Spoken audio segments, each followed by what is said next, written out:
With my first book, I started out winging it from chapter to chapter. I knew what I wanted to happen. Basically, I knew what I had at the beginning. I knew where I was heading. I didn't know how I was going to get there, and so I just winged it. The second one, I organized it more tightly, and it had some stuff on paper. By the third one, I had charts on the wall. I was driving myself nuts. If they're going to get you, it's about plot. If critics are going to get you, it's about plot. And I don't think there's a single rater of any stripe who hasn't ever been gotten about plot. But what I find is after the end, if you've done it well, you remember the other stuff as much as who did what, the whom, when. I think the other stuff sticks with you longer. The atmosphere, the dynamics, the sense of who these people are. Usually before I have anything else, I have a situation. There are two quite separate things we need to think about.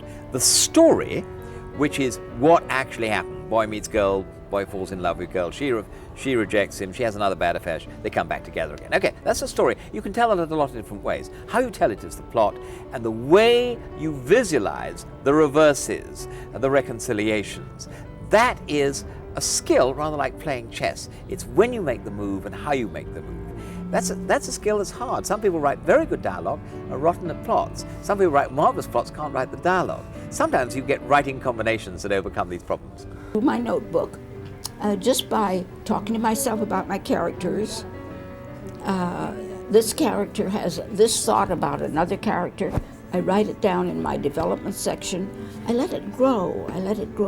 I don't always know. I know who done it, and I know what more or less has to happen at the end, but I don't know how exactly it will happen until I get there. I just start at the beginning and go through it to the end. I don't do a lot of plotting ahead of time. I basically start with character and setting and know where I want to go with that. You don't put in anything that you could take out and it would never be missed. If your story is just set together in pieces like this, and you take out this and piece it together, that's not a plot. A plot leads from this scene to this scene to this scene, and you've got to follow it.